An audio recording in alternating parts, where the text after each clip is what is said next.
Welcome back, or if you're new here, hello. My name is Don Quixote Rosinante.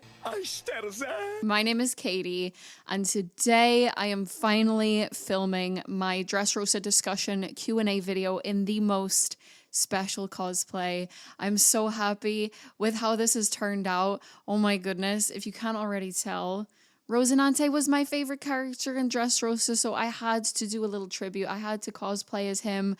This is my first One Piece cosplay, which is so exciting. Shout out to my mom for making the hat for me. This is a custom original corazon hat.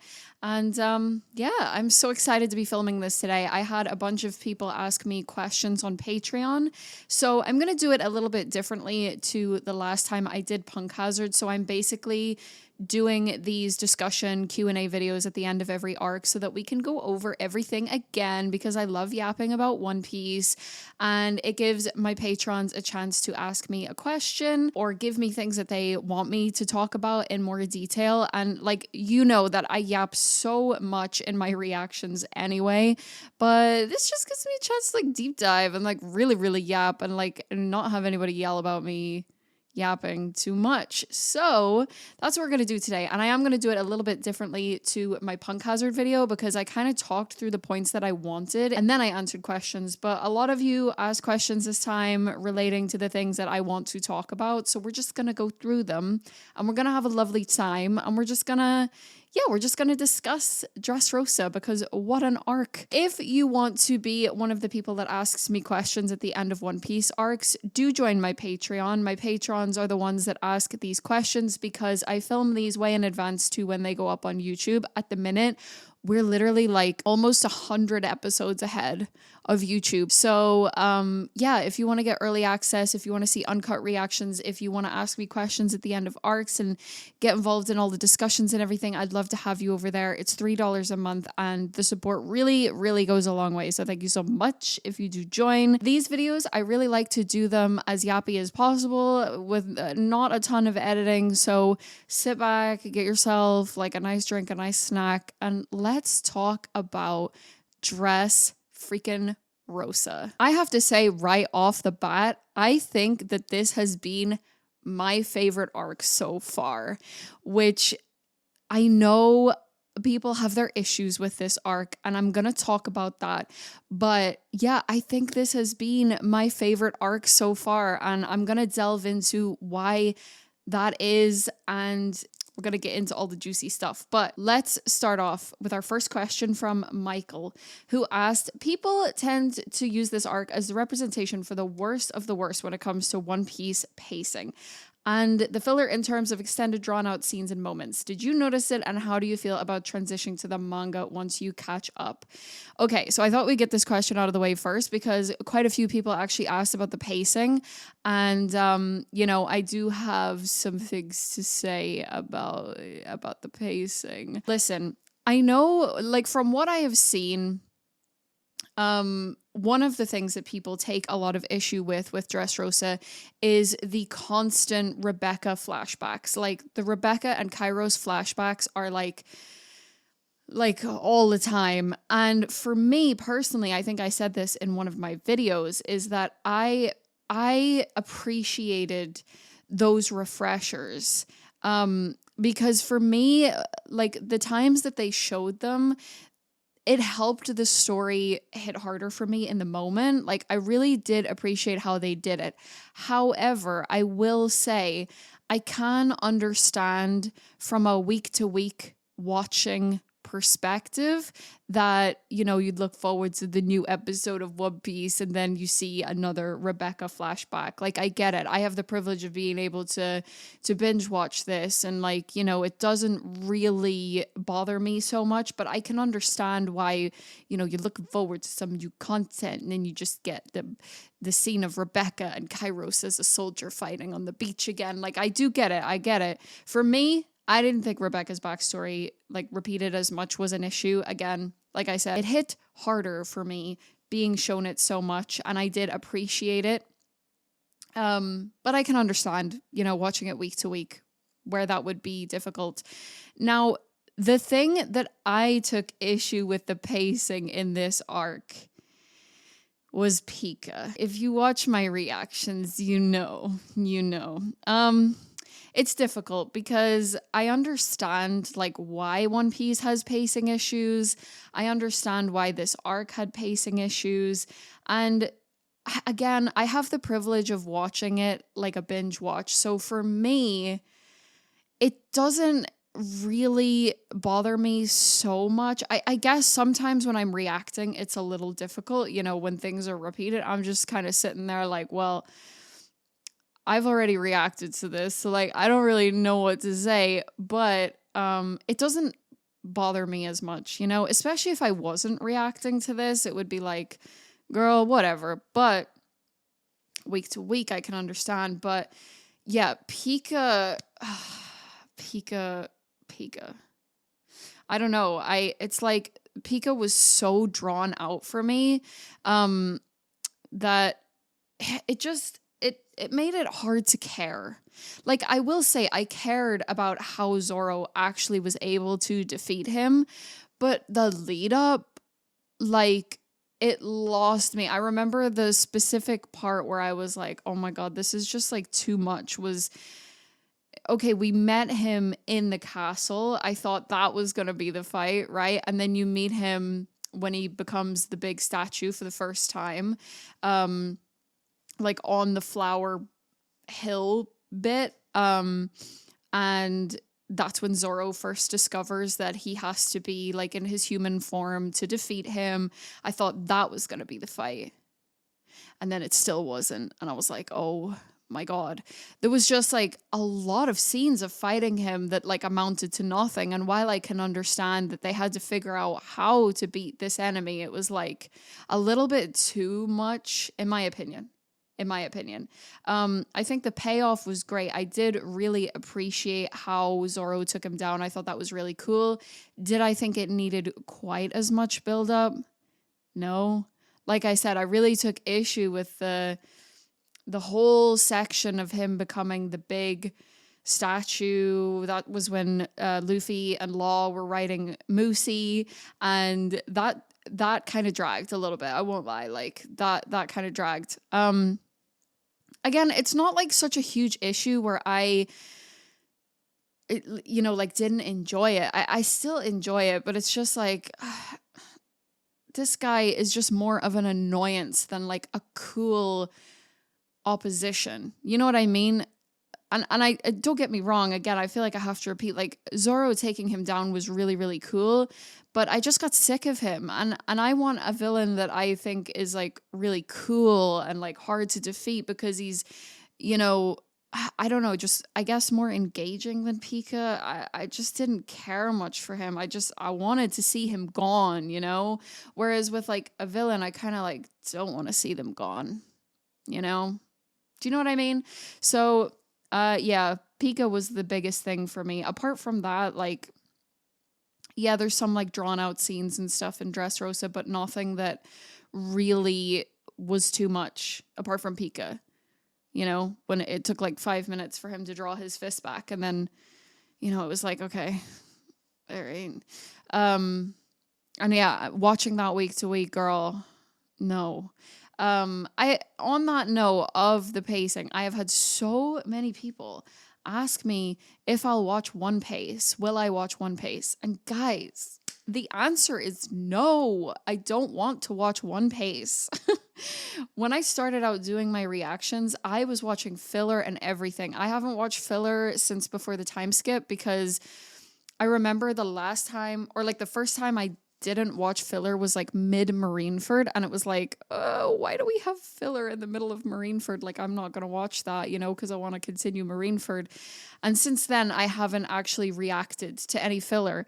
I don't mind One Piece filler, and when it comes to One Piece, where I know that it like fixes up some things, takes out some scenes, whatever, I appreciate that. However, I want like the full experience of watching the anime. You know what I mean? Like, I have no desire to watch One Piece. Please stop asking me. I don't want to watch One Piece.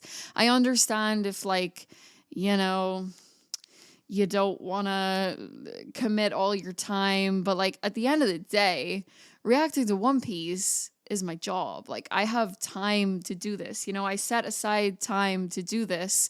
I don't really need to speed it along. I've been reacting to One Piece for years and I don't need to speed it up. I want the full experience, you know, on a rewatch, sure, but like not for my first time watching. I want to like experience it. Even with the like pacing issues like we see in Dressrosa, it's like I wouldn't be able to be a part of these conversations if I watched One Piece, you know? I wouldn't really know. I don't know. I guess I've never watched One Piece and I never will probably. And I don't really know much about it, but I would be scared of like, you know, missing some things that like people have just decided to cut out. And I'm like, I don't know. I'm not really interested. So no, I won't watch One Piece. No. My next question is from Malik. I loved your reactions this arc. Thank you so much. As you said at the end of the last episode when the narrator said something big is going to happen, he doesn't lie. True. What's your prediction for the event that the Straw Hat Fleet is going to take part in? Yeah, so at the end of the arc, it was said that the Straw Hat Fleet is going to be part of this major incident. And I mentioned about how the last time we heard something like that was in reference to Ace fighting Blackbeard and that leading to the Marineford War, which this scares me because I just feel like this can't, you know, be mentioned for, you know, the shits and giggles. Like I am afraid, but I can't, you know, part of me is thinking like, could this be in relation to something to do with Kaido and Big Mom? But I feel like we are leading to that like next, you know, Kaido and Big Mom are next, so to speak. And I'm like, are we going to see after just, you know, experiencing Dressrosa, meeting all the guys that are part of the fleet and everything, are we really going to be with them again so soon? Is there really going to be something big with them again so soon? I'm not sure. My thought was this. Major incident, could it be something to do with setting something up for the future? Like Luffy's, like, I don't know, final fucking battle to become King of the Pirates or something. You know, really getting all of those forces together and becoming King of the Pirates, and then a lot of people lose their lives. Or the major incident could just be that hopefully no one dies and Luffy becomes King of the Pirates. You know what I mean? Like, I feel like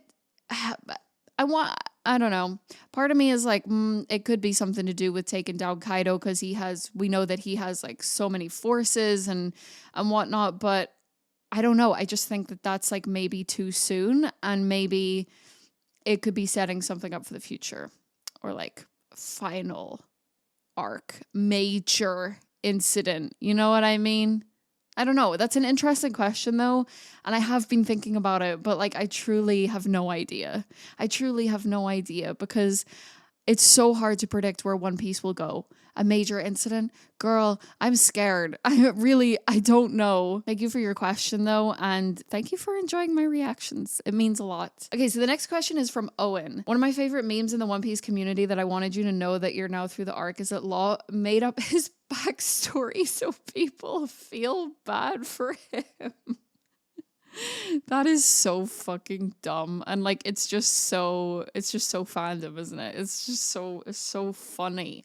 Like you have this really hard-hitting backstory and like people are like, yeah, he made that up so people would feel bad for him. It's so funny because I feel like people take the piss out of Law. I've seen people say that he is like a baby girl failure, like, you know, a boy failure, all that kind of stuff. And I think it's so funny because he really does have this like stoic edgelord personality. But, you know, Law has obviously been through extremely traumatic things. So I think like kind of making light of it is just funny. Like obviously not to be taken seriously, but it's just so funny. Because I love taking the piss out of like edgelord fucking characters, you know, especially when you know that they actually have such a big heart, no pun intended, but like genuinely, Law, come on, you're not fooling anyone. On the topic of Law's backstory, I just feel like I need to talk about that because you know, y'all know from the second I saw Law, actually I saw like fan art or something of Law before we even met him, and I knew he was going to be a problem for me. And I just, you know, I just, from meeting him to like kind of being so confused and intrigued by him and Punk Hazard, and knowing that he was carrying something like really big, and then finally getting the answers in this arc was so satisfying. And his backstory, I don't know, like both Law and Robin's backstories hit me really hard, but I do think Law's is probably my favorite so far in terms of like breaking my heart, because that poor baby, like that poor little baby, you know, wanting to fucking destroy everything. He went through something so horrible, and just wanted to use the time that he thought he had left to destroy everything. But then he meets the best character in the entire world, Rosinante, who changes his life. And that story of Law and Rosinante is the most beautiful thing in the entire world. I loved it so much. It broke my heart. But like, it was just so beautiful because really, you know, I talked about it through my reactions, but Law really could have went down the same path as Doffy. Like, he really could have. And Rosinante saved him. And it was just such a bittersweet story, you know. And then at the end of the arc, when he got to have the conversation with Sengoku and, you know, talk about Rosinante, and you know, Sengoku saying like, you know, did he have any other motives, whatever in saving Law? And like, I feel like Sengoku knows like a little bit more, but at the end of the day, he recognizes why Rosinante saved Law, like why he did what he did. And like, this guy just deserves to like live his life. You know, he just deserves to live his life now, because as a kid, he went through this super traumatic thing. Then he lived his life to destroy everything. And then he was terminally ill. And then his mentor, favorite person, died. And then he was hellbent on destroying Doffy for the rest of his life so far. And it's like, this guy just deserves to exist. You know, he just deserves to be a little bit free from all of his trauma. And I think that's so beautiful. I love that scene between Law and Sengoku so much. Yeah. Oh, it was an amazing backstory. Like, truly one of my favorite things in this whole show. And I just think like the way Law's character is introduced and the way that we get to know him in like little bits, and then finally getting that backstory, it comes at a point where you just really want it. And it hits so good. It was genuinely amazing. But yeah, taking the piss out of Law is really funny. The next question is from Belzaref. I hope I'm saying that right. How different do you imagine the arc would have been if the Navy Admiral present at Dressrosa had not been Fujitora? He's one of my favorite Navy characters, but imagine how things would have gone with an admiral like akainu or kizaru. I think I actually said this in one of my reactions. I can't remember what episode it was, but I genuinely am so glad that Fujitora was the admiral that was in Dressrosa. Because especially akainu, I think that akainu would have risked civilian lives to do what he had to do. You know, he would have, I think, just used all of his power to go for Doffy. Actually, you know, I don't know. Would akainu have went for Doffy? Or would he have paid more attention to Luffy and Law? That's an interesting thing, actually, because, you know, with Fujitora, it's like he wants to abolish the warlord system. He stuck it to the world government, right? But akainu, you know, we seen him and that interaction with the world government. And akainu is very, I mean, he's still like a bit mysterious to me, but I feel like he's very concerned with power, exercising that power over anything he perceives as a threat, or like villains, pirates, an image. Like, he wants to be a fleet admiral that like succeeds in ending this like piracy era, right? But I do think that with the interactions that we've seen and like the way that he carries things out, he's very like under the world government's thumb, whereas Fujitora is not.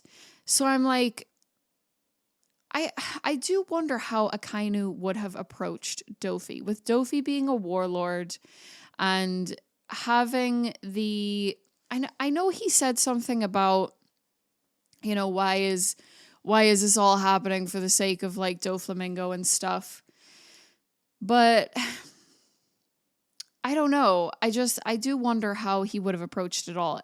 Ultimately, I do think that he, yeah, I think all in all, whether he would have completely went after Doffy or not, like possibly, like he would have wanted to like save the day. Whereas, you know, in comparison to Fujitora, where he, you know, bowed his head and the Marines didn't take credit, I feel like Akainu would have done everything to take credit, right? Whether it would have turned out the same, that Luffy and Law defeated Doffy, and then, I don't know, Akainu would have done something for the Marines to take credit, but he definitely would not have stayed as far back as Fujitora did. And ultimately, my main point is that I think Akainu would have risked a lot more civilian lives to accomplish what he needed to in Dressrosa. Whereas Fujitora, he tried to preserve as many civilian lives as he possibly could, because that man is for the people. He's for the people. And like, speaking of Fujitora, like, oh my God, like, what a goated character. I reflect on the arc, right? And I think about how watching him through that arc was like watching a man play a game of chess. And he, you know, he sat back, he had some conversations, he said some things, he observed, but ultimately he was figuring out in his head the whole time, how am I going to do this? How am I going to push the agenda for abolishing the warlords in the best way that I possibly can? But also, how am I going to protect civilians? And like, seeing him do that was so fascinating. He, you know, he had his conversation with Doffy, and like, he said what he wanted to do with Doffy. And then we kind of thought for a time he was going to go after Luffy and Law. But then the way that it turned out, it was like the perfect storm and the perfect way that he played it to make the world government look as bad as he possibly could for having the warlord system in place for this to ever happen. And so, I can't wait to see like the implications that this has. I mentioned in one of my reactions, I don't think that Fujitora is particularly gonna be like threatened. He's very powerful, so like, I don't know what they would do to him. You know, he's not allowed in Navy bases at the minute, and he's kind of like, well, good, because I don't want to be in them.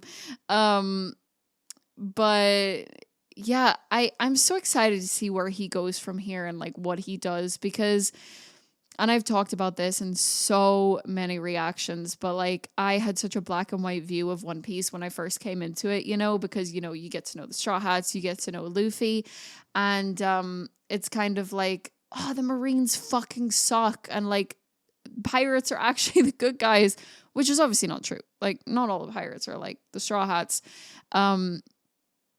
I love how Oda has built up this world that is like extremely morally gray. There's bad people and good people on both sides. And, you know, there's people who break the mold on both sides, which I love. And Fujitora is one of those. Like, he genuinely is such an amazing character. He's definitely like up there as one of my top favorite characters now.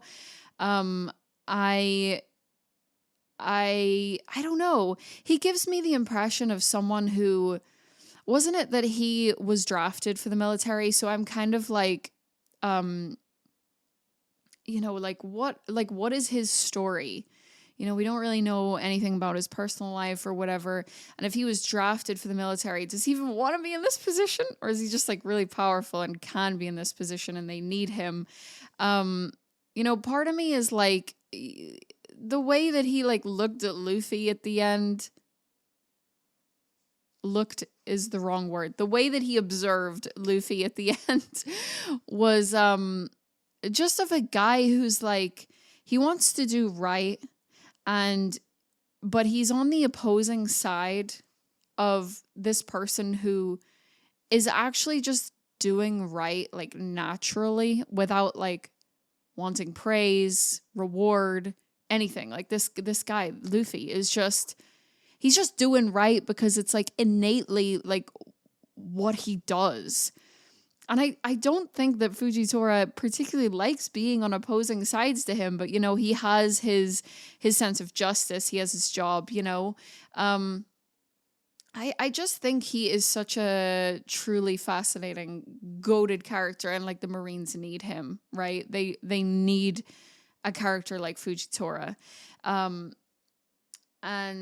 the scene where he says, "I bet you look kind," is one of my favorite scenes in the entire show, maybe in anime at all. Like, I cried. Like, that really fucking got me. I don't know, that shit rocked me. I thought that was such a beautiful scene for a man to see some really bad shit, to actually blind himself and then say that he wishes he hadn't so that he could see what Luffy looked like.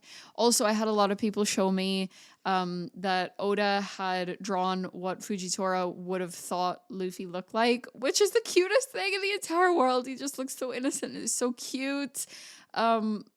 So yeah, I think that was really sweet. I love that scene. I think Fujitora is such a go-to character. I can't wait to see, what the future holds for him. I would love to see him, I don't know, interact with like Smoker, Kobe, that section of the Marines that like are of the same mindset as him, even though they're gonna go after the Straw Hats and everything. It's like, this is what the Marines need, like, for real. Okay, the next question is from Alwyn. Hey there. First, thanks for the hard work on all your videos. Thank you so much. That's so kind of you to say. I enjoy your reactions because I appreciate how strong your reading comprehension is. You do a really good job at analyzing the text and the characters. Thank you so much. Actually, on that note, I particularly in Dressrosa, I feel like, I always have tried to do my best with my reactions, but I don't know, like, I look back on some of my old reactions and I'm like, girl, give us a little bit more, like give us a little bit more. Like, I always want to improve. I love reacting. Like, I love fucking screaming, simping, crying. I love all of that. But like my one of the big reasons why I love to do this is because I love analyzing characters first and foremost. It's like one of my favorite things. And I love yapping, and like I love making theories, I love making predictions, all that kind of stuff. So I'm trying to be better at that. And I really appreciate that so many people have enjoyed my Dressrosa reactions, because I actually feel like I did work really hard to make those as entertaining as I possibly could, along with like the reactions and the whole like yapping side of it, I know not everyone loves a yap, but like I do. So yeah, I thank you. A couple of questions. How has Dressrosa impacted your thoughts or expectations about what might happen next in the story or how it ends? What now are you most excited about seeing or learning about in future arcs? Okay, well, I think that so Dressrosa was obviously a huge arc in and of itself, right? And I think that what came before it, everything that came before it, but what came before it, particularly Punk Hazard, like really was setting foundations for Dressrosa. But also Dressrosa being a huge arc in itself, having all these big reveals, having all these huge plot points. I also think Dressrosa is a huge blueprint for what is to come in future, because the fucking implications of like what's gonna happen after this arc is like, I think that Dressrosa is one of the biggest shakeups in the world since Marineford, because we have a huge upset in the balance from Doffy being out of the picture. the smiles being out of production, how that affects Kaido, how that affects just literally everything. I mean, we had that scene with Doffy at the end, you know, in the cell, literally talking about it. Like, what have you done? You've taken me out of it. That's all well and good, but like, do you understand what you have actually done? And I don't think he says that lightly. And I know Doffy is like so arrogant. He has like a god complex going on, but he makes a really good point. Like, what have you done? Truly. Because he really was, you know, like, he was a major, major player who was holding a lot of things together, keeping things moving. And now there's going to be big reactions around the world, not just because of the smiles and Kaido, but like weapons. Weapons, I mean, there's still the underworld. There's always going to be a black market, right? Someone else could take over, sure. But obviously, you know, Doffy clearly, it's implied, had a huge stake in it. You know, he may have been like the biggest. So it's like, not only do you have Kaido pissed off with the smiles, whatever, and I'll talk about Kaido in a minute, but you also have like all of these countries that are fighting each other and need weapons for it. So there's gonna be some countries that are like underarmed, and are gonna lose because of this. And like, what implications is that then? Like, what knock-on effect is that then gonna happen, or is that then gonna have to the world? Do you know what I mean? Like, I think I said this in like my last reaction of the arc, where Doffy is like a Jenga piece that they've removed, and now the fucking tower is wobbling like fuck. And they may not want to admit that, but I think that that's so true, that it, you know, it's changed the trajectory of things for sure going forward. So I just think that, not that Dressrosa has necessarily impacted my expectations. I'm just like, I've realized like this has laid a blueprint for everything that is to come after.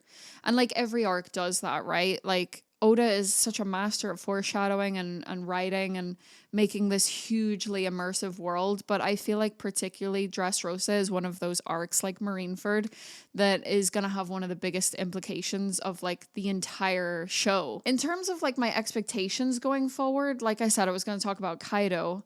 I don't really know what to make of Kaido yet. Like, he seems like this really scary guy, king of the beasts, you know, clearly, Kinemon, Kanjuro, and Momonosuke from Wano have some kind of like trauma to do with Kaido, because I talked about that back in Punk Hazard maybe, but yeah, it's like I have my theories that Kaido is maybe like some kind of dragon, what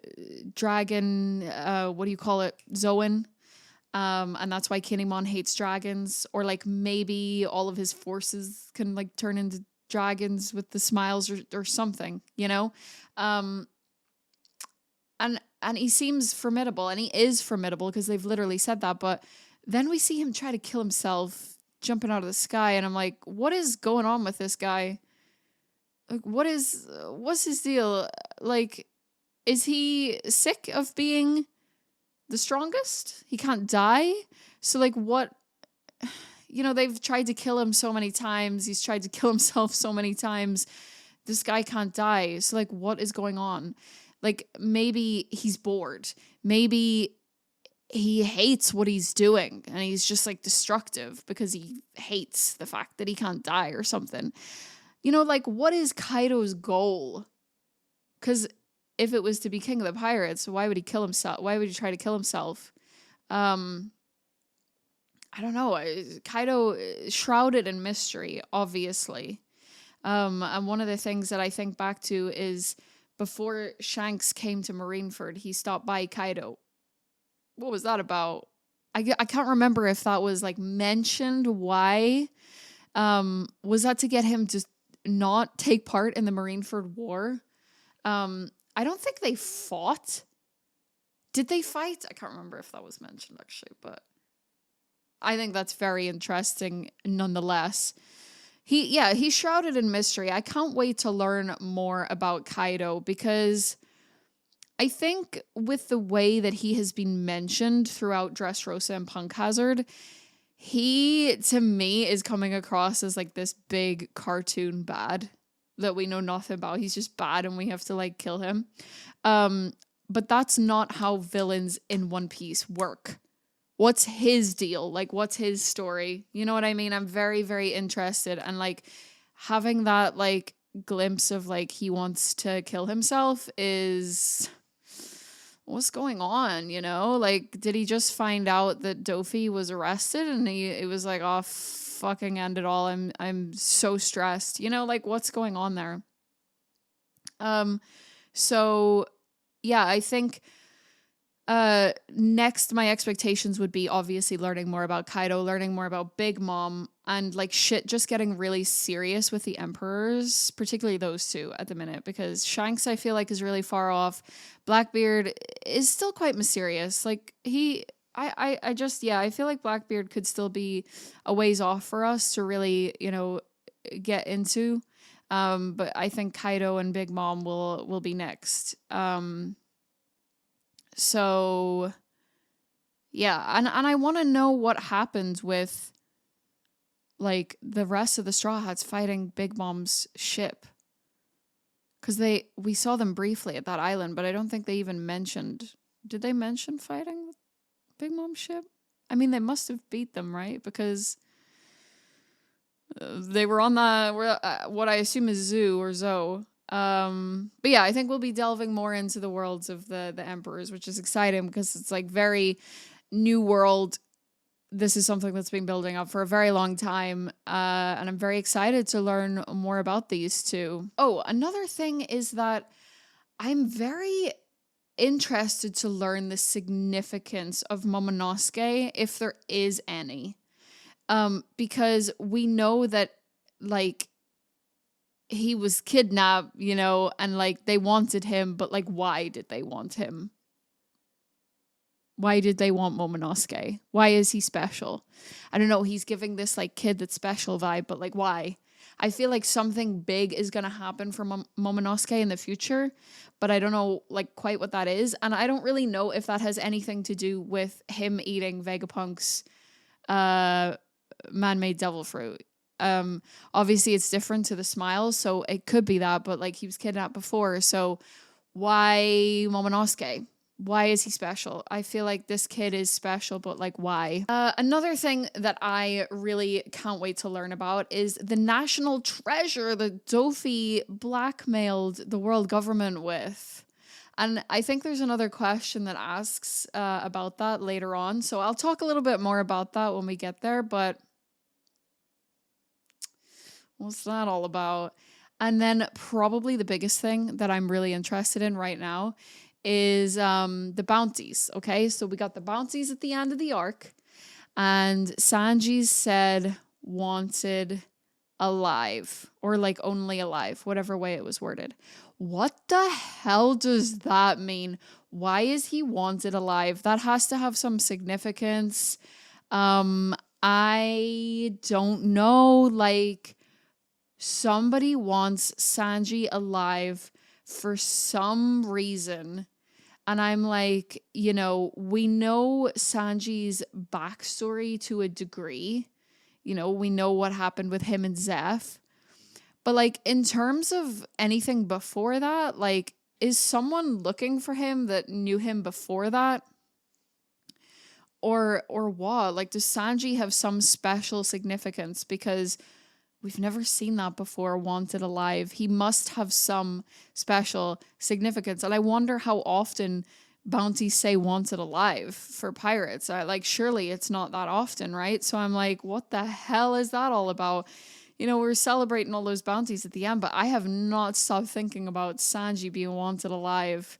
And it would be so cool if we were getting some kind of Sanji-centric thing soon. I would love that. But I don't know. I don't know what that could mean. I assume that someone wants him alive. But when bounties come out, that comes from the Marines or like the world government or whatever. So like, what the hell do they want with Sanji? You know? What could that possibly be?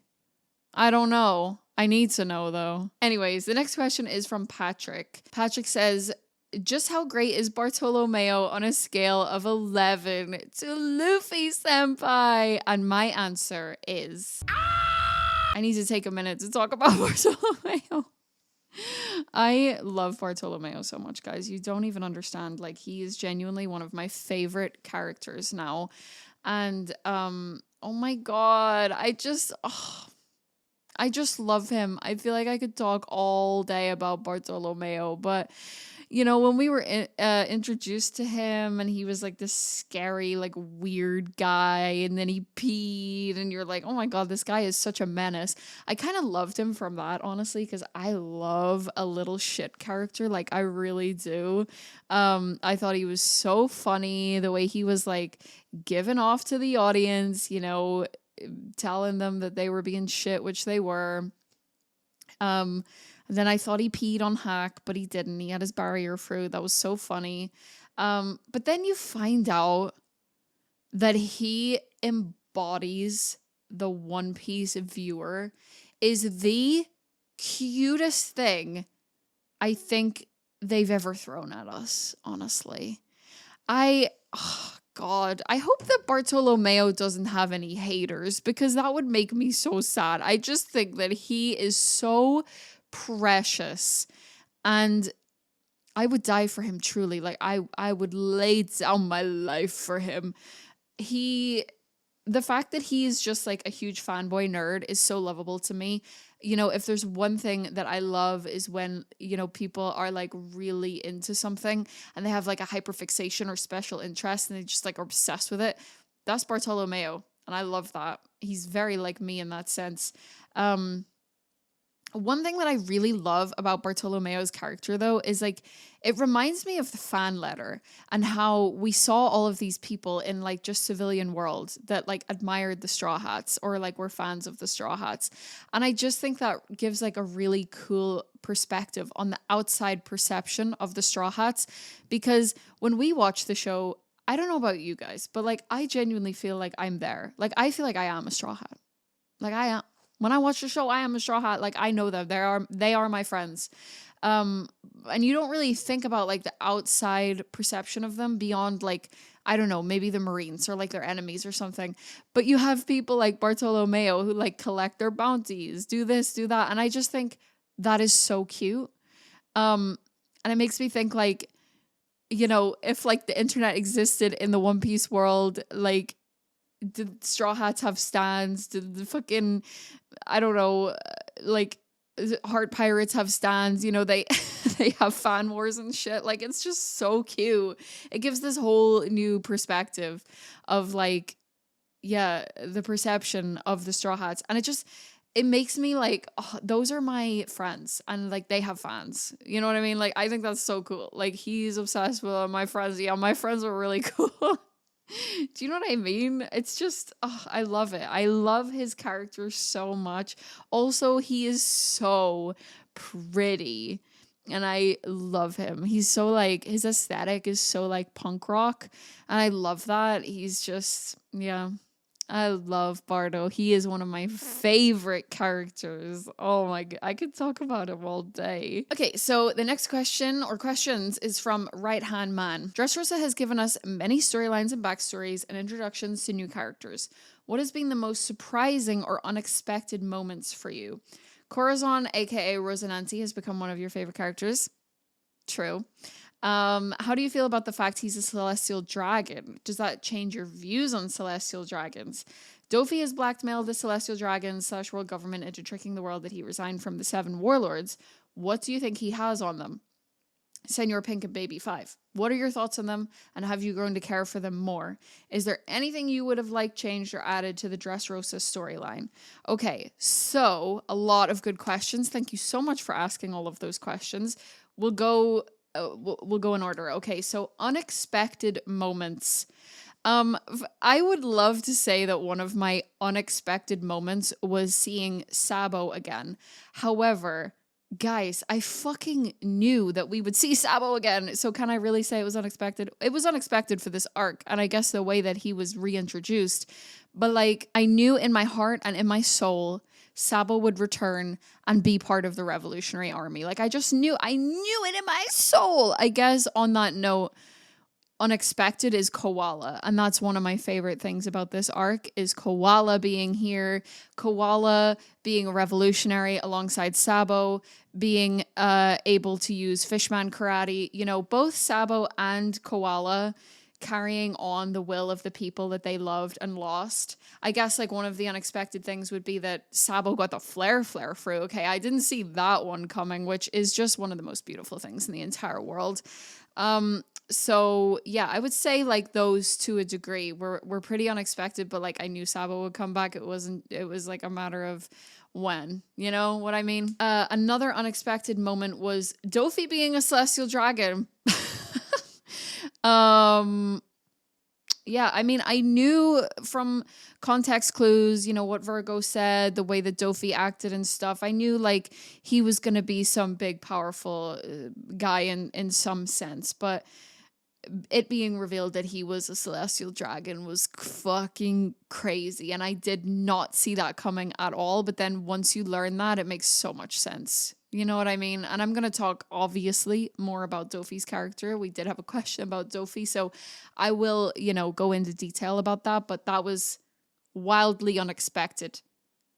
Especially because he's so hot, and it's like, what do you mean you're a celestial dragon? And yeah, another unexpected moment was, I mean, I guess it became more clear throughout the arc, but I could never have foreseen an admiral sticking it to the world government like Fujitora did, and wanting to abolish the warlord system. Unexpected, but very, very welcomed plot point. Yeah, it became clear as we got the lead up to it, so I guess not completely unexpected as you like watched, but unexpected in the sense that I never thought we would see a Marine act like this, you know, and it was very refreshing, very amazing. And as I've already said, I love Fujitora. Okay, the question about Rosinante changing my views on celestial dragons is a really, really good question, actually. And you know, it's a hard one to really put into words, to articulate, because my thing is, I think that it's really easy to generalize people that are under a corrupt system. And you should criticize the people that have privilege under a corrupt system. You should criticize the corrupt system itself. But the thing is that the corrupt system is the problem. And it's hard to say whether Rosinante would have ended up like all the rest of the celestial dragons, like we assume, if he didn't get away from it and he didn't have a good influence like Sengoku. It's hard to say, because I feel like in an environment like the celestial dragons, no matter who you are, when you're brought up to think that you are the most important person or types of people in the world, and everybody else below you is scum and deserves to die for things like walking in your path, and you deserve everything. Like, if you're taught that from being fresh out the womb, I don't know if you really have much hope of ever changing. You know, it's like, not justifying it by any means, because it's the system that's corrupt. But it's like, it's very possible that if Rosinante, you know, stayed in that environment and didn't have a humble mother and father, who clearly were like the exception to the rule, he may have just ended up like every other celestial dragon. The thing with Rosinante and Doffy is that you have this really kind, shy, timid child and this very destructive child, right? And so it's like, could either of them have been changed in different environments? Do you know what I mean? Like, if Rosinante, for example, had been if he had been the one to meet Treble, or like if he had stayed with the celestial dragons, would he have turned out to be as beautiful of a person as he was? If Doffy had had good influence like Sengoku or something along those lines instead of Treble, could he have let go of, that destruction, that evil? Because I think the question of whether Doffy is like inherently evil is such an interesting one, because obviously Rosinante thought so, but then you look at Law, right? And you could say the same thing about him. Like, it's not the same in the sense that, like, he was raised to be a celestial dragon and then that was taken away from him. But Law genuinely wanted to kill everyone. Like, he said it. He wanted to kill everyone. And with Rosinante's influence, he changed. And so, I don't know. I don't know. It's so difficult because I feel like in certain circumstances, even in real life, there are people who, you could say they were born evil. Like, that was always going to happen. But when you look at like environments, trauma, abuse, all of those kinds of things, it's very hard to like look at a little child and just say, yeah, evil, like completely and utterly evil. Unless there's some other fucking force at work with, in One Piece, like maybe, I don't know. I don't think that that's ever going to be said that like Doffy is some demon. But, I think it's really interesting. It's hard to say whether it changes my opinion on celestial dragons because, again, I just think that that's very complicated because it's like most people in that system are going to give into the comfortability, the stability, the comforts. It's all they know. Like, when you are literally a child who is surrounded by this, like I said, fresh out the womb, and you don't know any different, how are you supposed to question it? You know what I mean? Like, how are you supposed to question it? And you'd think like maybe when people get to adulthood, they'd start to question it. But again, it comes back to like being comfortable in a corrupt system that benefits you. So it's like, it's a very, very interesting discussion. And there could very well be celestial dragons that are like Rosinante existing.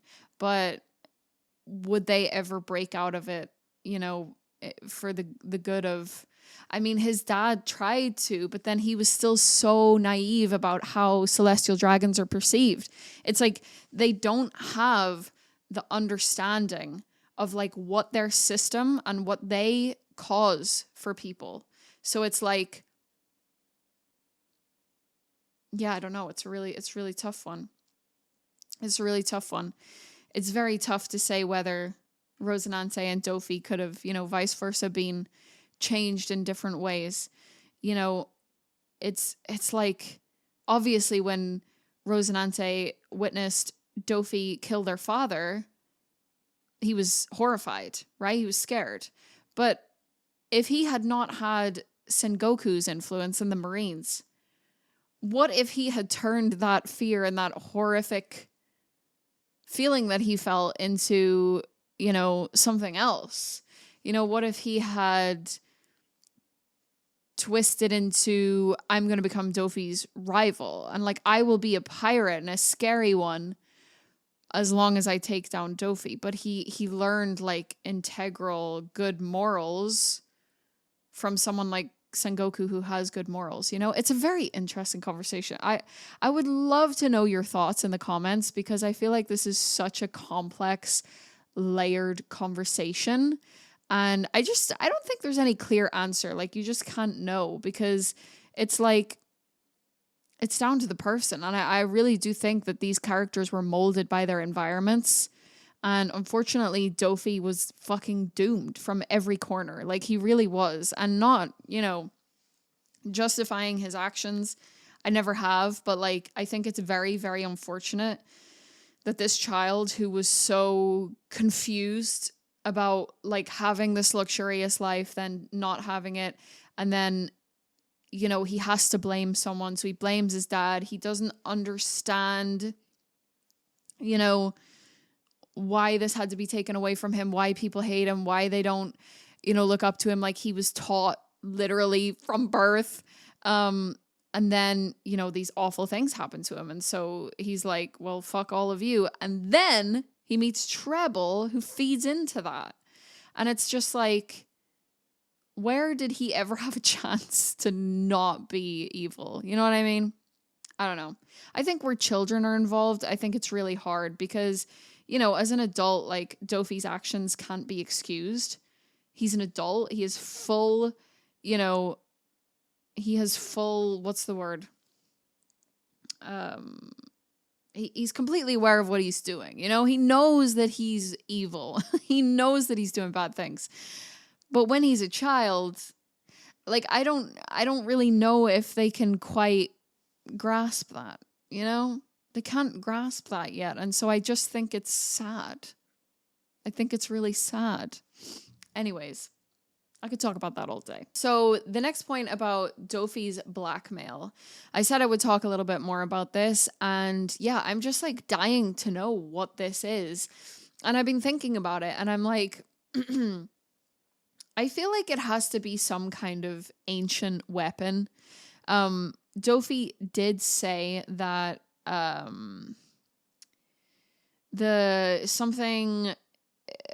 you know, if someone like wielded it or someone had it, they could change the world or destroy the world or something along those lines of, you know, world impact. And then he talked about having Law's power to be able to make the most of it, whatever. And I'm like, could it be a person that is like preserved, or a creature that is preserved, and maybe he wanted Law's power to put himself into that? Do you know what I mean? I don't know, because I know that they also talked about Law's ability to make someone immortal. And he did want that. But I don't think that he wanted that in conjunction with this thing, because I think maybe he wanted that power so that he could, I don't know, that it's quite difficult because he wanted that fruit, right? But I don't think he necessarily wanted it in the beginning to be immortal. I think that it's maybe a body or a creature or like some kind of ancient person or something that's like preserved. And he wanted to maybe be the person, you know, use the fruit to like be the person. And then I don't know from there exactly, like, what kind of power could this thing have, you know? Or could it be maybe he wanted the fruit so that someone else could eat it and he could become immortal, and this thing was like some kind of weapon or another fruit, or I don't know, but it's something that they haven't used yet. And I feel like that's very interesting because they don't want the information getting out. What are they waiting for? You know, it's all very mysterious. It's very mysterious. I don't know. But I've been thinking about it a lot, and I have no fucking clue. I really want to know, though. Like, give me the answer. Okay, and then my thoughts on Senor Pink and Baby Five. Okay, let me start with Senor Pink, because I genuinely think Senor Pink is a tricky one. I know a lot of people love Senor Pink, which I get it. I really do. However, I do have to be realistic and say that I like his backstory. I did feel really bad for him. I cried for him. However, ultimately, he is the one that caused his wife all of her pain. He is ultimately the one that caused the downfall of everything. Because he lied. He was not truthful with her. And, you know, he wasn't a great husband in that sense. You know, he wasn't a great husband. He should have been there. He should have been there for his wife. He shouldn't have lied to her. He should have been there with their child. You know, it's a tough one. It's like that age-old kind of like trope of criminal, you know, falls in love with a normal person. They don't want to know like their real story, but they can't leave the criminal life, but like they love them so much. And it's just like, he did cause the pain. And I think one of the most heartbreaking things about Senor Pink's backstory is that his wife loved the rain, and that is ultimately the thing that caused her injury and killed her. You know, because in the rain she got hit by like the mudslide or whatever it was. And I think that's such a parallel to their relationship. The thing that she loved, him, caused her pain and ultimately ended her life.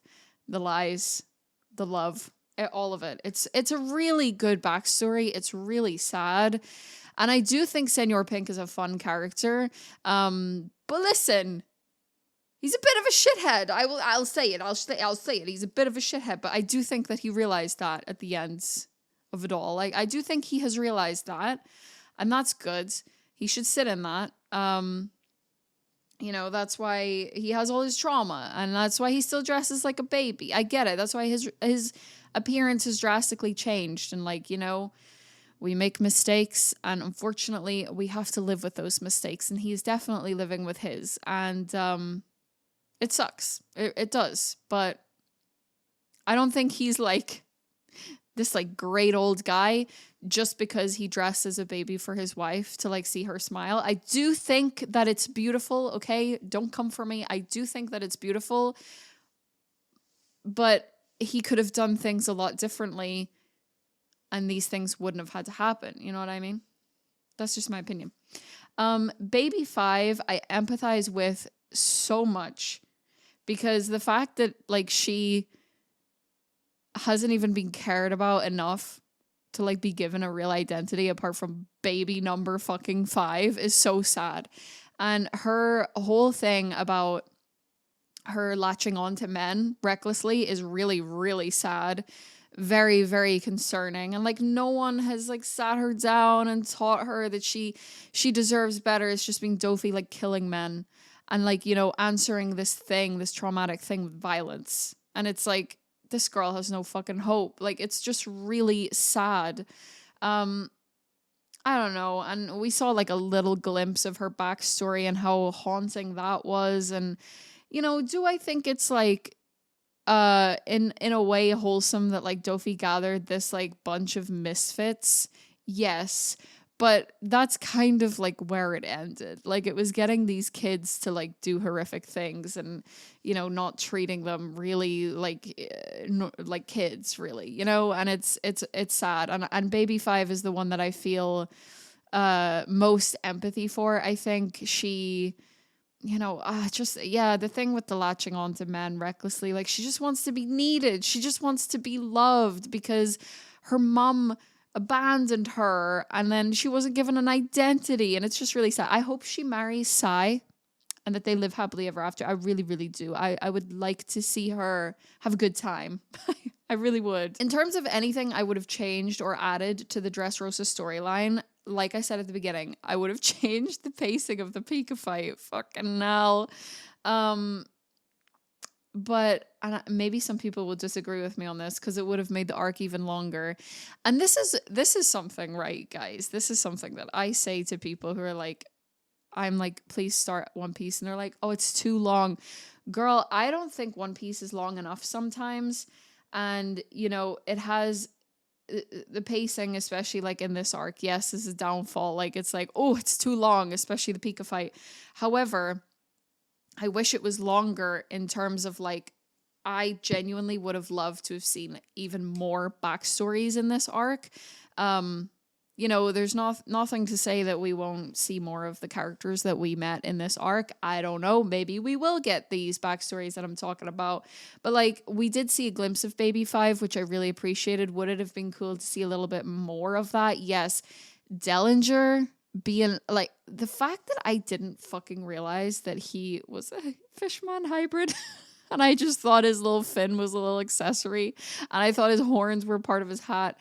I'm such a dumb bitch sometimes. I would have loved to have known where he came from. Did they just fucking find him on the side of the road? You know, like, what's his story? Because he's crazy. And I know he was raised in the environment of, like, the Don Quixote family since he was teeny, teeny, tiny. But, like, goddamn, he's crazy. And, like, yeah, I just would have loved to know, like, where'd they find him? Where'd he come from? Where's his parents? Did they just not want him? Like, what happened? And then, oh, the thing that I really wish that we had seen, and maybe we still will, but I doubt it, is Rosinante with the Marines. Oh my God. I would give my entire soul to see Rosinante in a Marine outfit. I don't know if we'll ever get to see that. I just would have loved to have seen, you know, just a little bit of him kind of integrating into the Marines. You know, he was such a shy, timid little kid who was like latched on to his mom and he had so much trauma. So I would have loved to have seen how, you know, he like kind of grew up through that and, you know, how he became such a wonderful, well-rounded adult. Like, I don't know. I would have loved to have seen that. Maybe we still will. I doubt it though. I really doubt it. But I think those are the only things I would have added to or changed. I really didn't have much qualms about Dressrosa apart from the Pika pacing. That's it really. Oh, maybe the amount of times that Bellamy was bouncing. Oh my God. Did we really need to see him bounce so much? Okay, so Xavier asked, it's quite interesting that Akiji freeing Robin in the past and being the inspiration behind Gear 2 and 3, which later freed Robin in the present, is now allied with Blackbeard, whose character is based on freedom. How do you see Akiji's character to be explored in future as well as other OG admirals? That's really interesting because I feel like Akiji is like shrouded in mystery and him joining the Blackbeard Pirates is like, what the hell is he doing? I feel like he is kind of like one of those good Marines that's kind of like on the same wavelength as like Fujitora, Smoker, you know, but I feel like he has a bit more of a lazy approach to it. Like I'm not sure. I wonder if he, you know, part of me is like, is he just really, really, really jaded and disillusioned with the Marines? And so he's like, fuck it, I'm going to join pirates and I'm going to be free and I don't give a fuck anymore because this whole system sucks. But he did say to Smoker that he is still him. So I'm like, is he maybe observing, listening, finding out what he could do from the other side? I'm really interested to see where that goes and maybe to see like more of the Blackbeard Pirates, how he interacts with them. What an interesting one to join, for real. Like, especially everything that happened at Marineford. It's like, it's so crazy that he's joining the Blackbeards, but I'm excited to see where we go with that because yeah, he's a fascinating one, but I feel like I don't really know what to make of his motives. Yeah, like I said, I feel like he does want to do good, but in like what capacity? You know? I don't know. Maybe he wants to change things from the other side. Who knows? Who knows? Like, does he actually support Blackbeard, like, to be king of the pirates and stuff? Like, I don't know. That's very fascinating to me. In terms of the other admirals, we kind of touched on Akainu a little bit, but I just think that he is just going to get worse. I feel like, could he be in way over his head when, you know, everything starts to take effect from what's just happened in Dressrosa? I don't know. I think he's going to do everything to maintain his image as like a really ruthless fleet admiral. And, you know, he's never going to give up on, like, going after Luffy and all that kind of stuff. But in terms of, like, what actually happens with him, I'm not sure. Like, he's obviously incredibly powerful, but could he potentially get more ruthless? Yeah. I don't see why not. We've already seen him, like, kill off a character, a beloved character, which, you know, I don't know. It's hard to say with the admirals because, they're not characters that we know super well. So I'm like, part of me is just like, yeah, they're just going to do the bidding of like the world government and they're going to do whatever. But, Akiji leaving and joining the Blackbeard Pirates was so unexpected that it's just like, who knows what could happen? And like, could maybe Akiji and Akainu like come face to face again? Like maybe Akiji wants to face him off from like the other side this time? I don't know. Maya asked, how do you feel about the crew being separated? And would you replace any of the ones in Dressrosa with the ones that went to Zoe? I don't think so. I, obviously miss the characters that got separated for sure. It sucks when the Straw Hats get separated.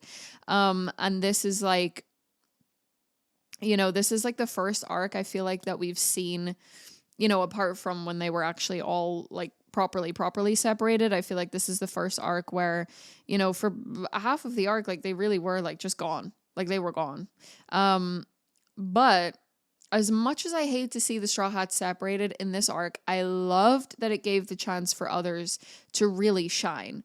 And like, maybe I'm biased because I love Frankie so much, but I feel like we got to see even more of the other Straw Hats than we usually would. And I really appreciated that. And it's not that I want that to be the thing going forward. It's just that it is really nice to see them shine a little bit more and have a little bit more development and a little bit, more cool moments than you would if you're trying to cram everybody in. But I did miss the rest of the crew. And, but yeah, I don't think I would swap anyone out. I think that we got like a nice time with like everyone at the start, and then it just kind of, it veered off, and we got to spend more time with the ones that we got to spend time with. And I thought it was really cool. Like some really, really cool moments, like the Frankie and Senor Pink fight was great. And Robin being very, very big sister to Rebecca, I really, really loved. Obviously, Usopp's moments were fucking 10 out of 10, and him actually awakening observation haki was really cool. And Zoro's fight with Pika, the end of that was like really, really sick. Yeah, but I don't think I would have switched anyone. Honestly, I don't think so. Blackfire asked, he's a master of foreshadowing, but in an interview in 2018, Oda revealed plot points that he came up with at the last minute. One of them was Doffy and Corazon being blood brothers. Would the story have still been as impactful to you if they were just crew members? That is so crazy that he came up with that last minute. But I think that was the right choice because, okay, I do think that the story still would have been extremely impactful, because the impactful thing for me and all of that wasn't necessarily because Doffy killed his brother. It was Rosinante and Law's relationship, which was the impactful thing for me.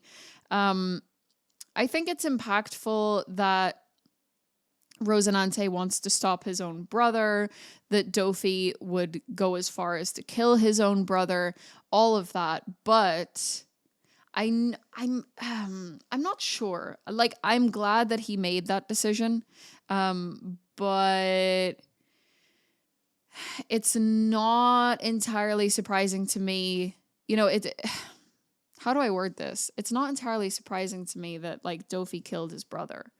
I would think that the same as him killing a crewmate, because he killed his father when he was a kid, right? And like, it's just obvious that, Doffy appreciates people and likes people and is loyal to them until they do something that betrays him, goes against what he wants, something along those lines, right?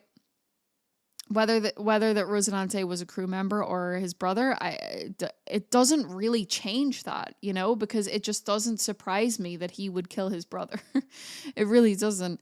But I am glad that he put that in, because I don't know. I like the idea that they are brothers, and I liked seeing, like we talked about before, I liked seeing and thinking about these two kids that were celestial dragons. One of them was really shy, timid. The other was very destructive. And I liked seeing, you know, having these two people from the same family, from the same upbringing, go on two very different paths. I think that that was a very good decision for him to make Doffy and Rosinante both as characters more complex and layered. In terms of like the impactfulness of the story, though, I don't really like, if you're talking about like his death and being killed, I don't think that that changes how impactful it was, because that is just impactful regardless because of the character that Rosinante is and his relationship with law. I think that is what makes it so impactful for me. And yeah, that's crazy that he came up with that last minute though. Like, that's really, I would love to know what else he came up with last minute, because he really is a master of foreshadowing. So to know that like even this master of foreshadowing still, like, you know, he's like, oh, let me throw that in last minute. That's pretty cool. And he still makes it work. The next question is from Francisco. Hi, Katie. So I have two questions for you, if you don't mind. First question, now that you're done with the second longest anime arc being Dressrosa, what do you think of the pacing? We did already talk about that, so I hope you don't mind if I just skip on to the next question, because we've already talked about the pacing, but thank you for asking. And second question, I've only been in your Patreon a few months now, so this question may have already been answered. How do you avoid spoilers? Have you been able to avoid everything so far, or have you accidentally seen a possible spoiler or two? That is a good question. I've never answered that before. And the answer is I try my best to avoid One Piece media where I can. I do sometimes see like fan art of characters, and I try just not to like really register it in my brain. And I find it very hard to retain information sometimes, so that kind of works in my favor. But yeah, I try not to I just try not to consume One Piece media. I mute things on social media, and I just try not to see anything. I will say though, and this is the first time that I've said this, and I know this is probably going to be disappointing, but honestly for a lot of people this is not going to be surprising. The one spoiler that I have not been able to avoid is Gear 5. Guys, how the fuck? How are you supposed to avoid Gear 5? Genuinely, it is everywhere. Everywhere. I can't even remember if I reacted to One Piece, if I was reacting to it when Gear 5 came out. I think maybe I saw Gear 5 before I even watched One Piece, because it literally fucking blew up on the internet. And this is why. I'm making it my mission to catch up on One Piece and be a weekly consumer, or like seasonal consumer, because we're going seasonal, you know, as we get, you know, towards the end, which is still a while away, obviously. But, you know, if I got spoiled on the One Piece, girl, because we know that's going to be all over the internet when that comes out. So yes, Gear 5, unfortunately, has been spoiled for me, but in the sense that I know that it exists and I know what it looks like, but I have no context to when it happens, like really what it is, because it looks so different to like all the other gears and stuff. And yeah, all I really know about it is that it exists and the aesthetic of it, but I don't know any context. I don't know when it happens. I don't know what arc it happens. I try to avoid all of that. But unfortunately, yes, I do know that Gear 5 is a thing, and I do know what it looks like. But that's about the height of it. So in that sense, because I knew of the existence of Gear 5, I could have guessed the existence of Gear 4, but somehow I had never seen Gear 4, which is great, because that was a surprise. Didn't know what was going to happen in Dressrosa. Didn't know what it looked like. Didn't know what it was. Really, really glad that that wasn't spoiled. In terms of other spoilers, I don't think that there's anything else that I have been spoiled on. I guess on this topic, there is something that I need to talk about. So take a seat. I need to talk to you about this, okay? Because, okay, there's like one thing of saying spoilers in comments, right? And I try not to read too many of my comments, especially on YouTube, because people will be like, they'll be spoiling everything left, right, and center. You know what I mean. But the thing that gets me and like spoils me particularly is expectations. expectations. And some of y'all need to listen to this, okay? So what I mean is, for example, back when we first met Bon Clay and he was our opposition, I didn't hugely like him. And people were like, do not say that about Bon Clay. How could you? He's amazing. And there's like not a whole lot when you first meet Bon Clay that would make me say he's amazing and that I love him to death. So in my mind, I was like, he's coming back. He's going to be redeemed. Something great is going to happen with Bon Clay. And I had that expectation in my head. I think maybe I talked about that in the Impel Down arc. It didn't necessarily like ruin Bon Clay for me, but it sucks to like even have an expectation there. You know what I mean? The same thing happened with Senor Pink. Oh my God. The first episode that Senor Pink was like revealed or whatever, and he fucking ripped the bikini off the woman and wiped his mouth with it. I said he was gross, which by the way, that is gross. But people were like, don't talk shit on Senor Pink. Like, he's the best character. And I was like, okay, well, we're obviously going to get more context to Senor Pink, right? Because what about this guy? I mean, maybe people love that he rips bikinis off and fucking wipes his mouth with it, but you know, it kind of it points to more depth to a character when people say that. So I think if you watch reactors watching One Piece for the first time, it's really hard, you know, when you really love a character and people are like, you know, they don't have the full context to the character, and they're like, oh, this character sucks, I don't like them, but they don't know the backstory yet, or they don't know this, they don't know that. It kind of sucks. You're like, oh, but I love that character. But we need to figure it out for ourselves, right? We need to figure it out for ourselves. Like, I'm sure that when you first meet a character that's kind of questionable to begin with, you don't love them straight away. You wouldn't die for them straight away. But you get to know them. You get to know their backstory. That's what makes you like them. So it's like, you gotta give reactors a chance to get there too, because it sets expectations. And I have in my head that we're getting a backstory. They're gonna do something to redeem themselves. You know what I mean? It's not an outright spoiler, but I think it's my biggest pet peeve. I don't know. Sometimes I'm like, you may as well just spoil me because you've set the expectation. You know what I mean?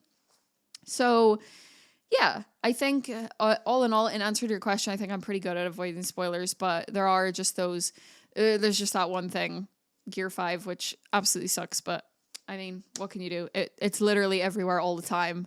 Literally everywhere all the time.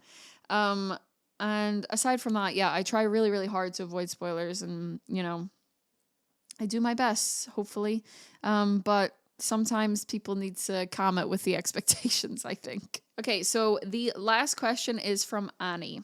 And of course, I've saved the best for last because Annie asks, many people view Doflamingo as the best One Piece villain. What do you think? What do I think? I agree. I absolutely 100% am a Doflamingo simp, okay? And I don't mean that I, you know, justify his actions, condone anything that he does, but I love an antagonist. And I think from his backstory to everything that he says and does, he is a fantastic antagonist. And I've kind of talked about Doffy to death. Like, I was really excited to deep dive his character in this episode, and I feel like I have, you know, I feel like I have really dived deep into you know, what makes him tick, and could things have been different for him had situations been different and stuff. And yeah, he's just such an interesting character. I mean, first of all, we have to say he's very, very, very attractive. But, you know, I love his arrogance. I love his God complex. I love his desire for chaos and destruction. I love his deep trauma. I'll say it. I love his deep trauma. I love that the concept of being kind of like exiled from this corrupt system to the pipeline of just wanting to destroy everything that system holds dear is, honestly, for that, I don't feel like he's wrong. The way that he approaches it, yes, but like, I mean, the celestial dragons should have, everything that they love destroyed, really. Or like the system, anyways. I think that Doffy's backstory made everything hit harder and just made him more of a complex, interesting, layered antagonist, because not only have you got his background as a celestial dragon, that upbringing, but also you've got the grooming from Treble. You've got that whole part of it where like these people who he met after kind of treated him celestial dragon-esque and like gave him this like god complex, and it's not surprising that he ended up doing what he did. Like, it's really not surprising. It's horrific, but it's not surprising, because I feel like when someone has that kind of like deep trauma and that influence in their lives, it's either going to be they're going to better themselves or they're just going to say fuck the world, and that's like what he did. I think some of the things that like Doffy has said has been so profound. Like, one of my favorite quotes from the whole show is the stuff that he said in Marineford, which kind of gave us like a little bit of insight into where his backstory came in, when we reflect on it. Him talking about having a checkered life and the rich kid and the poor kid, and like who defines justice, the people at the top. I love that quote and like what it means for him, for his backstory, for him as a person, as an adult, but also what it means for like the entirety of the show, and the implications it has for other characters like Luffy and Fujitora and like the Marines and pirates as a whole. It's such an interesting perspective to have as an antagonist. And yeah, he's just so, the things that he went on to do are so evil, but at his core, like, one of the things that I love about an antagonist like that has such a traumatic story is like, at his core, he's still that little lemon-headed traumatic baby. Honestly, he was doomed from the start. Like, and I've already said that, but yeah, he was truly doomed from the start. I don't think a One Piece villain so far has really like hit for me like Doffy has. I guess one of them that comes closest is like Crocodile, because they had such similar approaches to things. But Doffy is such a big character in this world that like he's really rocked things. Like, he rocked things while he was in power, and now that he's out of power, he's still rocking things, you know what I mean? And I think that really speaks to the kind of villain that he is, for to have that kind of effect, to have that kind of ripple effect across the whole world of One Piece is pretty fucking crazy. And we haven't really seen that before. Like, so far we've seen villains that like, in their immediate area or the immediate place that they're in, it's going to have some effect, and they've been evil and we've hated them. And like, to some degree, to some extent, they have some influence in places. But like Doffy really, like I said, he is that Jenga block. And I think that's fantastic. Like, I'm so invested in that. And I'm really excited to see what, villains are going to be like as we go forward, because there's the big players like Kaido, there's Blackbeard, who, like I've said, is so shrouded in mystery, but could he be even better than Doffy as a villain? He's already a villain, but like, could he become even better? I think for me, it's going to be really hard to top Doffy as a villain, because I just think not only was he a big challenge, like physically, for Law and Luffy, that they had to like they had to have the perfect storm. They had to have help from people. They had to help each other. It was a real struggle, So in terms of that, he's really powerful. In terms of the hard-hitting backstory, like, God, it's just everything about Doffy is so fascinating to me.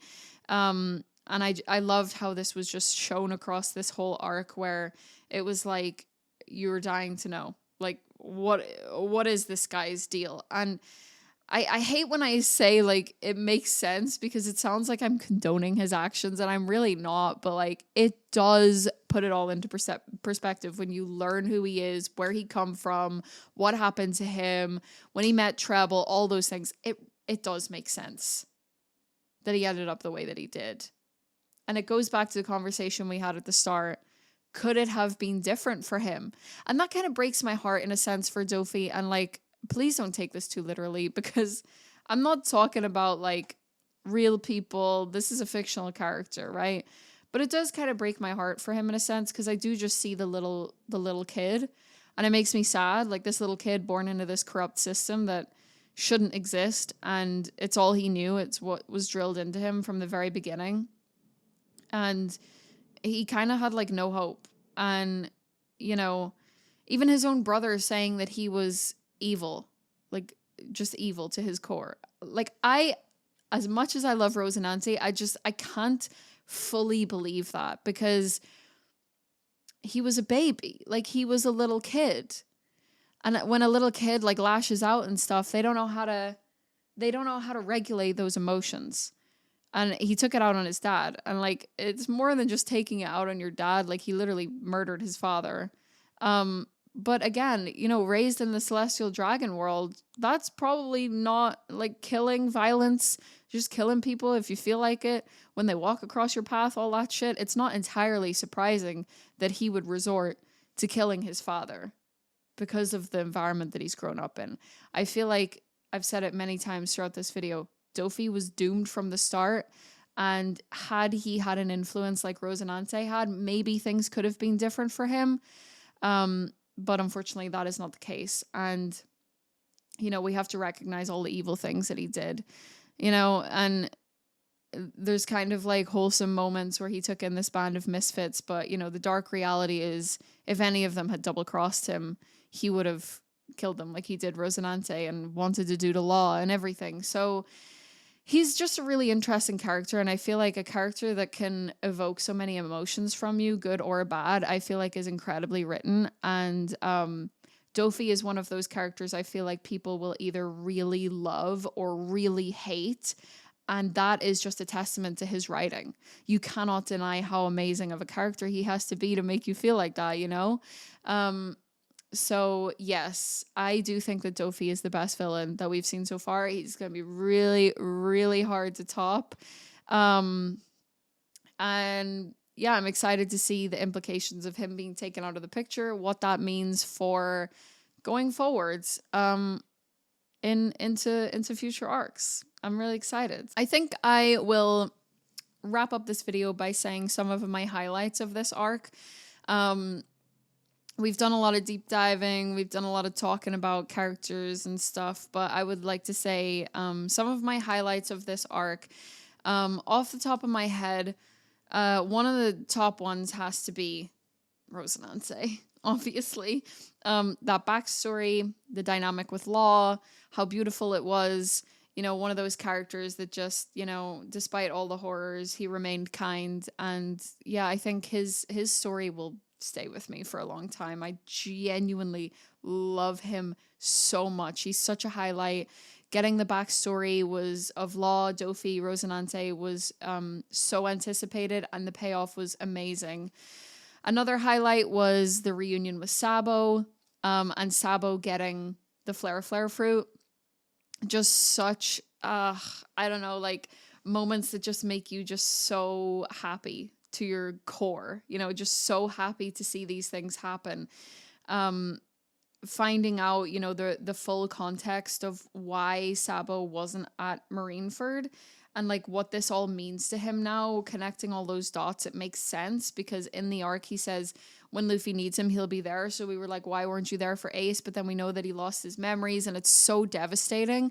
But now we know that Sabo could be a recurring character, obviously, because he's in the Revolutionary Army and he has the flare fruit, but he said he will be there for Luffy. And I feel like Sabo is such an interesting one, because he probably lives with an element of, like, regret and resentment for the fact that he lost his memory and all that stuff. So it's like, That was such a huge highlight, like connecting all of those dots. And just like, for me personally, it was so satisfying because I just knew he would come back. I knew he would come back at some point and he would be in the Revolutionary Army. And I'm just so happy that that happened. And with Koala, like, there's no two better candidates for the revolutionaries than them, for real. Like, that makes me so excited to see what they do in future, you know? I already mentioned it, but another highlight was just seeing some of the Straw Hats really shine. And two of my favorite moments was Frankie fighting Senor Pink, and the like manly like respect that they had for each other was just really funny, but also like really nice. And you know, the element of like, you know, maybe one day we can like share a drink and you can tell me about that woman or whatever it was that he said.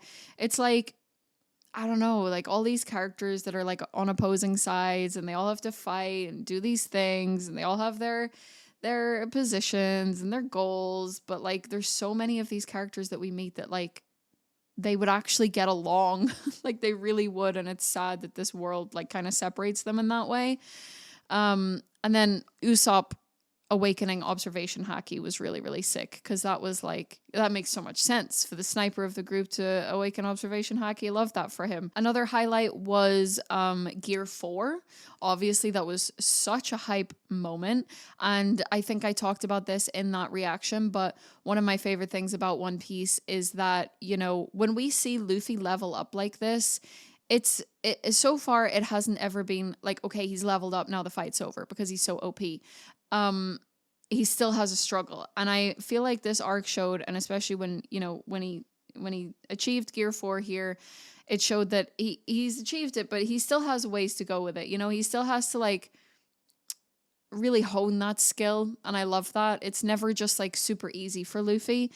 You know, in all of what Luffy does, every time he levels up, every time we see him do something new and something cool, it's like he has to adapt to it. He does still have his struggles. You know, he still couldn't have done all of this without the help of everybody else, with law, with everything. So it's like he still has a long way to go, and I feel like that really highlights how worthwhile his journey will be when we eventually get to the end, is seeing how many obstacles that Luffy has had to overcome, how many times he's had to adapt to new abilities and new powers, and he's had to learn things and be beaten down and get back up. You know, it makes the journey feel even more worth it. And also Gear 4, I talked about this in the reaction as well, but you can just tell that Oda had a lot of fun with the design and the whole thing of Gear 4, because it's so goofy but so cool at the same time, like